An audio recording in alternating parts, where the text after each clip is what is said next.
اعوذ باللہ سمیع العلیم من الشیطان الرجیم بسم اللہ الرحمن الرحیم سبحان اللہ والحمد للہ ولا الہ الا اللہ واللہ اکبر ولا حول ولا قوة الا باللہ العلی العظیم۔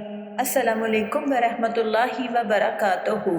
آج کی جو میری ویڈیو کی جو فرسٹ سٹوری ہے وہ عقل مند نوکر کے ٹائٹل سے ہے۔ ایک بادشاہ نے اپنے تمام وفادار خادموں کو کھانے کی دعوت پر بلایا۔ جب دسترخوان بچھایا گیا تو بادشاہ اپنے تمام تجاہ و جلال کے ساتھ سامنے آ کر بیٹھا۔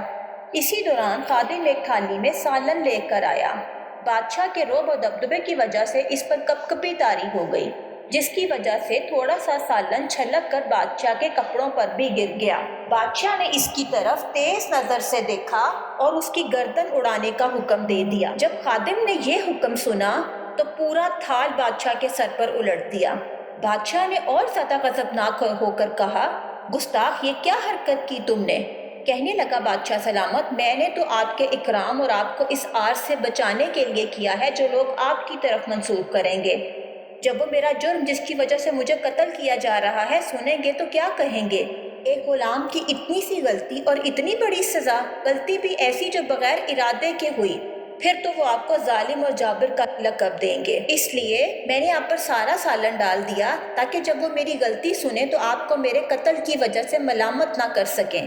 یہ سن کر بادشاہ نے اپنا سر جھکا لیا اور کہا، اے بری حرکت کر کے اچھا عذر پیش کرنے والے، ہم نے تمہاری بری حرکت اور اس بھاری جرم کو تمہارے اچھے عذر کے بدلے معاف کیا اور تمہیں اللہ سبحانہ و تعالیٰ کے واسطے آزاد کیا۔ تو اس سے ہمیں یہ سبق ملتا ہے کہ ہمیں ہر کام کے اندر عقل مندی اور سوچ سمجھ کا مظاہرہ کرنا چاہیے۔ اگر کوئی مصیبت ہمارے اوپر آنی پڑی ہے تو یہ نہیں کہ ہم بیوقوفوں کی طرح یا ونکوں کی طرح بیہیو کریں اور ہمیں یہ پتہ ہی نہ ہو کہ ہم نے اس سچویشن کو کس طرح ہینڈل کرنا ہے۔ تو ہمیں ہر سچویشن کو ہینڈل کرنے کا طریقہ آنا چاہیے، کیونکہ جو سچویشن یا جو مصیبت یا جو ٹرائل آپ پہ آ جاتا ہے وہ تو آ چکا ہے۔ اب وہ کیوں آیا، کیسے آیا، اس پہ سوچ بچار کرنے کی بجائے اس پہ سوچ بچار کرنا چاہیے کہ اب جو مصیبت آن پڑی ہے اس سے باہر کیسے نکلنا ہے، اور اس سے باہر نکلنے کا بھی ایک اچھا طریقہ جو ہے نا وہ سوچنا چاہیے۔ عقل جو ہے وہ اللہ سبحانہ و تعالیٰ کی ایک بہت بڑی نعمت ہے، اور یہی ہمارے اور جانوروں کے درمیان فرق کرنے والی چیز ہے کہ اللہ نے ہمیں عقل دی ہے اور جانوروں کو نہیں دی ہے۔ تو ہم انسان بھی عقل استعمال کریں اور سوچیں کہ اللہ نے آخر ہمیں یہ عقل دی کیوں ہے اور ہمیں جانوروں سے ممتاز کیوں کیا ہے۔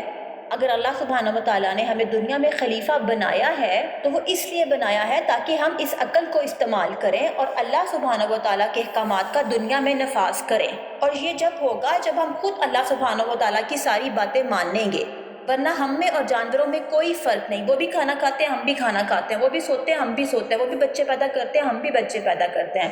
ہمارے اور جانوروں کے درمیان فرق یہی ہے کہ ہمارا حساب کتاب ہونا ہے۔ ہمیں اللہ نے جو عقل دی ہے اس عقل کی وجہ سے ہم سے یہ سوال کیا جائے گا کہ ہم نے وہ عقل کہاں استعمال کی، اللہ کے لیے کی یا کہ صرف دنیا کمانے کے لیے کی، لوگوں کی فلاح و بہبود کے لیے کی یا کہ لوگوں کا مال ہڑپ کرنے اور لوگوں کے حقوق کو غصب کرنے کے لیے کی۔ تو جو عقل ہمیں اللہ نے دی ہے ہمیں اس کا استعمال کرنا چاہیے۔ زندگی کے ہر معاملے میں ہمیں سمجھداری اور عقل مندی کا مظاہرہ کرنا چاہیے۔